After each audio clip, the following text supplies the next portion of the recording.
Good morning, y'all. I bet you think I live in my car, but I really don't. I have home. It's just that I do so much, and this is the easiest time for me to talk, is in my car without distractions and such. So this morning I want to talk about this pre-surgical liquid diet. I'm on day 4. As of this morning, I have lost 5 pounds. It really stinks. I don't care what anybody says. I don't care how pretty you make it. I don't care what package you wrap it in. It really stinks. So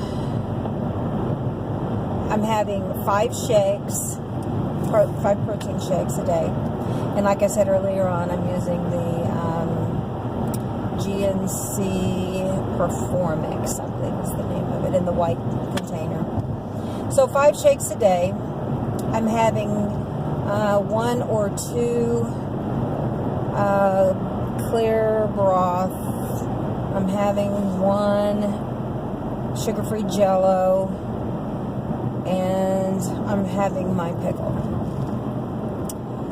I made some homemade chicken noodle soup for my daughter who was having a tummy bug, and I was eating some of the broth out of that, and I have to say I did take a bite of some noodles. So if you want to call that a cheat, it's a cheat, but it was like less than a teaspoon of noodles, and it was delicious, period. Okay, so that being said, I guess I cheated. But I really want to talk about what this whole liquid diet is about and why it's so important. When they do the gastric sleeve surgery, they have to get in amongst the liver, and they have to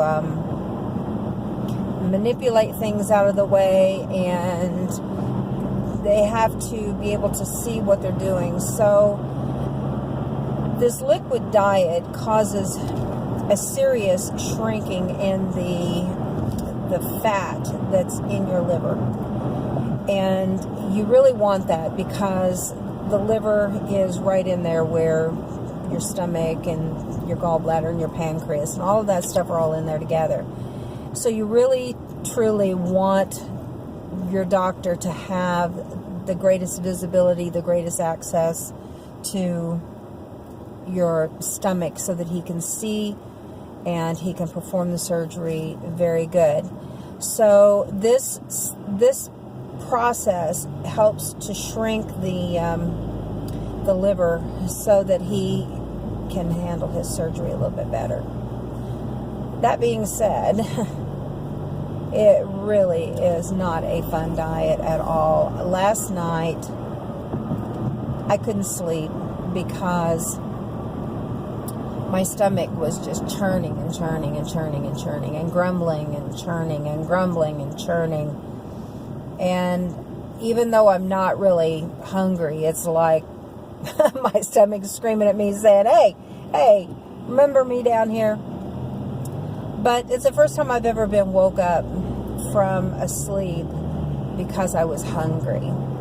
And not even a hungry that I would say, man, I got to go down and raid the refrigerator and cheat and just destroy everything that I've done so far. Not even that.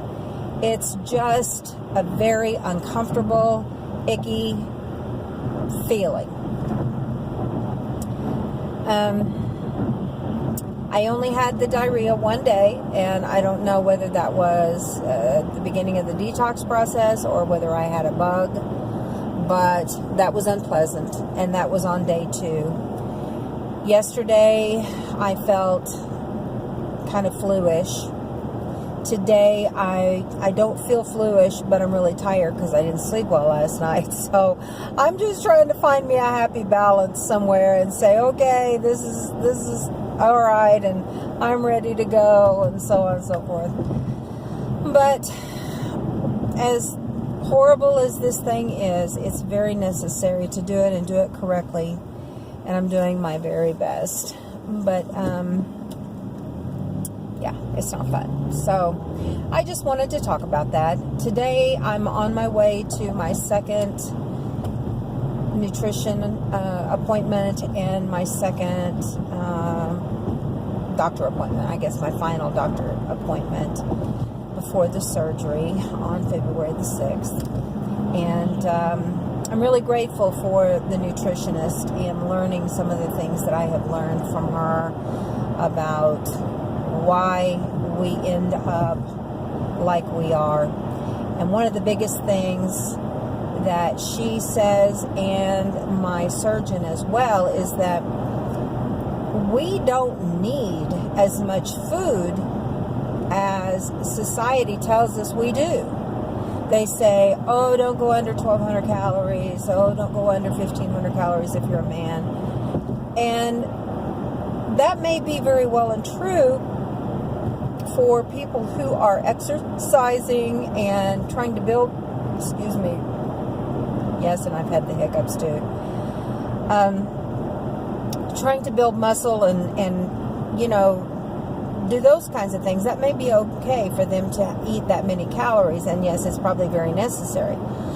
But if you're a couch potato or someone who is not able to be very active, then the amount of calories that you consume really doesn't need to be very many. So when they say you're okay to get away with 800 to 1,000 calories a day, that kind of is difficult to comprehend when everywhere we go, our plates are piled to the ceiling with food, or the drive-thrus, which I don't do anyway, but, you know, you want to supersize that for 50 cents more? You know, we're conditioned in this country to think that we need to eat astronomical amounts of food, and that's just not true. So I'm grateful for my nutritionist and my doctor to be straight up with me and explain some things to me that helps me understand why this nation is so obese. And it's, I really don't get it. Why does society want you to eat all of this stuff when it's totally unhealthy? Why do they not promote a healthy lifestyle and say, okay, here is you a child-sized hamburger, and this is all you need. And how about we serve you some sweet potato fries with that, and make the serving the size of the palm of your hand? Why don't they do that? I guess because of money. They think that people feel like that they need to get their money's worth, I suppose. But anyway, America is in trouble with obesity and all the nonsense, crazy food that there is out there. So anyway, I don't know how I got off on that rant, and I apologize for that. But just a lot of things on my mind, and thinking about how did I get here? Why am I this way? Because I don't want to be this way again. And in order to not be this way again, I have to identify what it is that got me here in the first place. And I know it's my love affair with food. And I am really, truly coming to terms with that and understanding things on a different level. I know by watching other videos that it's very difficult right after surgery just to even get in your water and your protein, much less thinking about food. But I don't want that love affair again. I don't want to fall back into those same patterns and find myself sitting, looking in the mirror saying, oh my gosh, who is this? So I'm making changes, and I'm changing my mindset. But I will also say, too, that through this process, never in my life have I ever been so focused on me before. And that feels foreign. I am a caregiver. I am a person who is always looking after everyone else.